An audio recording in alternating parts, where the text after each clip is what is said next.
Fala pessoal, tudo bem com vocês? Hoje nós vamos dar aqui a conclusão sobre esse rapazinho aqui, o ROG Ally. Se vale a pena, se não vale a pena, se prestou, se não prestou, se vale a pena principalmente você gastar o seu dinheiro comprando um ROG Ally. Fica no vídeo que a gente tem muito conteúdo hoje para conversar, tá? Vambora!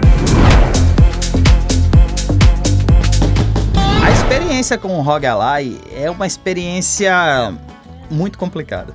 Pelo menos na minha opinião, ela é muito complicada. O ROG Ally é como se fosse um pato. Sabe a história do pato? Ele nada, mas não nada bem.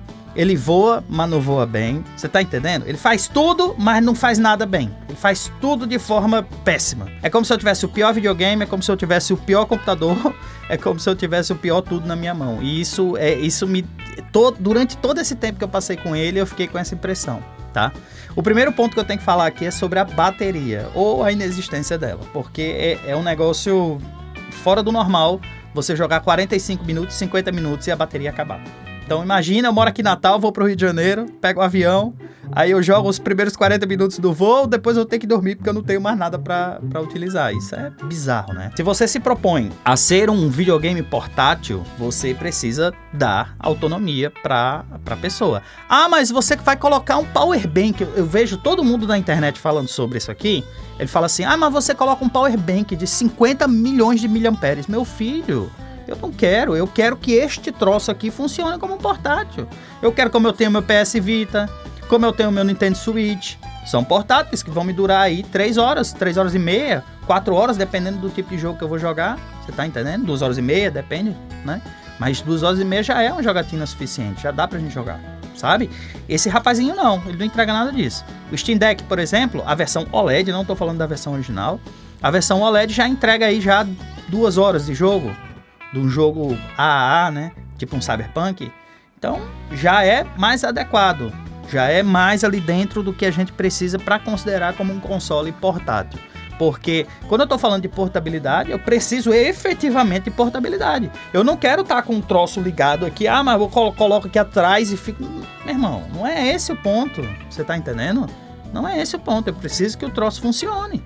Eu preciso que tenha ali uma duração de bateria para que eu possa pelo menos jogar um pouco e depois ir embora. Porque 40 minutos de jogo, 50 minutos de jogo não é nada que a gente possa levar em consideração efetivamente, né? Pelo menos na minha opinião. Outro ponto muito importante é sobre a quantidade de ajustes e coisas que você precisa fazer para simplesmente jogar um jogo. Rapaz, é tanta configuração...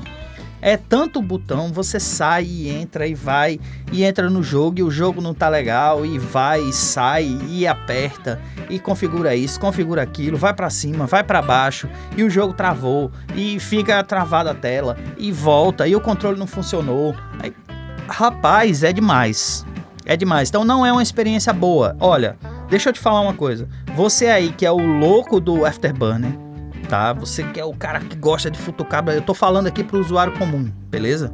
Tô falando aqui pro jogador, o cara que quer pegar o console, abrir o console e jogar. Não compre. Não é bom.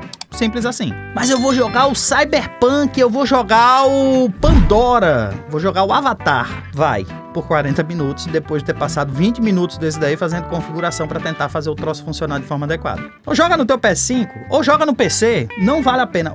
Pra minha opinião, esta é a minha opinião. Se você discorda, coloca aqui embaixo, tá bom? Não vale a pena você simplesmente gastar seu dinheiro com isso. Você vai ter muito estresse e pouco jogo.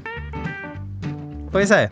Então essa é a coisa que mais me marcou nesse período que eu passei com ele, tá? Tive muitos travamentos de jogo dando crash, jogo sem abrir, aí o jogo não abre, por exemplo, Miles Morales.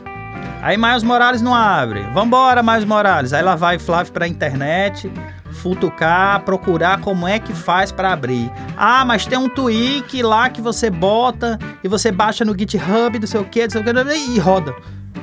Irmão, eu só quero jogar, bicho, sabe? Então, esse é o tipo de coisa que você vai ter que conviver com o ROG Ally, tá? Ele tem muita potência, ele é muito bom, vou te dizer pra quê? Você colocar na tua bancada, ligar os cabos nele e usar ele como um computador. Ele funciona legal, apesar de ter computador com mais potência, com um preço muito mais barato, então não tem sentido você pegar e utilizar ele como computador principal. E eu ensinei isso aqui, ó. Tá aqui o cardzinho aqui, mostrando pra você que eu ensinei como usar ele como computador. Funciona, mas você consegue, com o preço que você gastou nele, fazer um computador muito melhor, um desktop. Ah, mas eu quero ter o meu jogo portátil. Meu filho vai de Switch, vai de PlayStation Portal. E em relação a como que roda os jogos, no geral, os novos mesmo, eles vão rodar bem, vão girar ali em torno de 45 FPS. Isso na configuração de 25 watts, que é a configuração que vai gastar mais bateria. Se você tentar colocar na de 15 watts, que ela não trava em 15 watts, você quando vai ver ela está em 22, 23 watts sempre, né? A de 25 podendo chegar até 35 watts.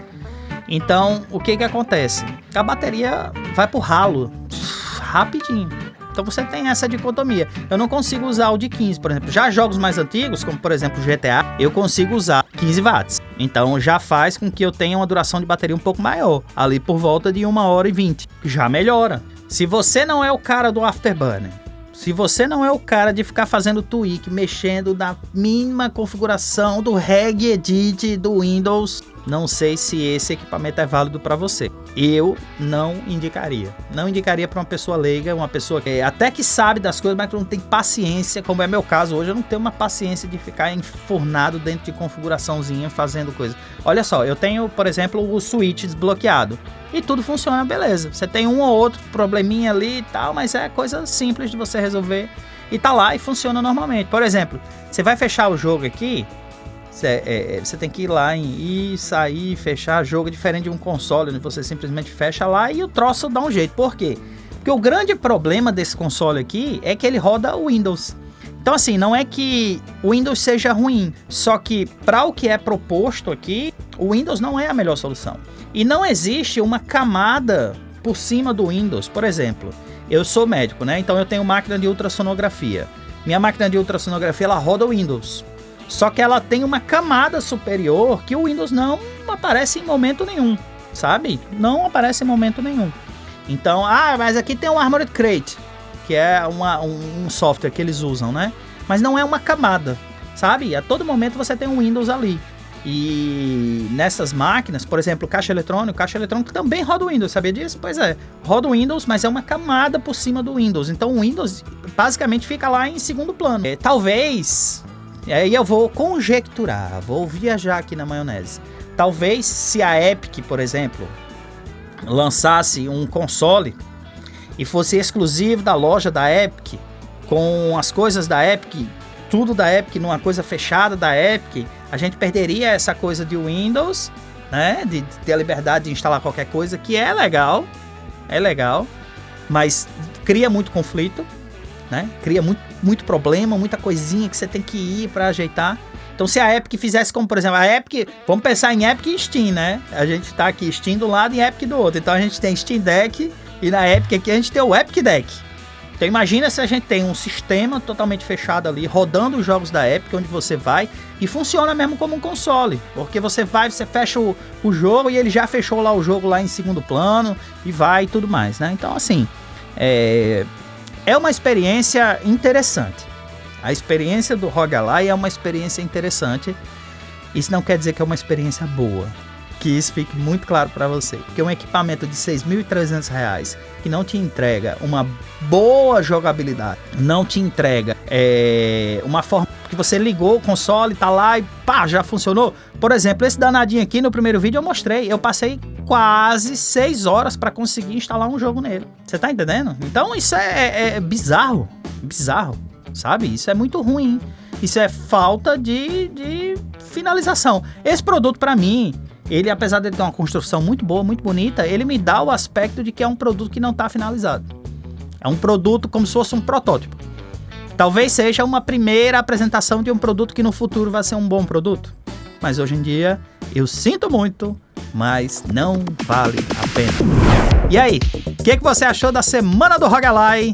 Me fala aqui no comentário, coloca aqui embaixo o que você achou, se deu certo, se você achou legal, se ficou bacana, o que você achou do Rogalai, se você compraria o Rogalai, coloca aqui embaixo, ó. Coloca aqui embaixo, por favor, vamos bater um papo aqui, já clica aqui no joinha, já se inscreve no canal se não for inscrito, tá bom? Ajuda aqui a gente pro YouTube poder ir entregando pra galera aí, beleza? Deixa eu aproveitar e deixar pra você essa playlist aqui, que é a playlist inteira da semana do Rogalai, aqui ó, deixar aqui pra você, e esse vídeo aqui ó, esse vídeo aqui é muito interessante também, acho que vale a pena você dar uma olhadinha nele, beleza? Então, valeu, muito obrigado, a gente se vê no próximo vídeo, tchau!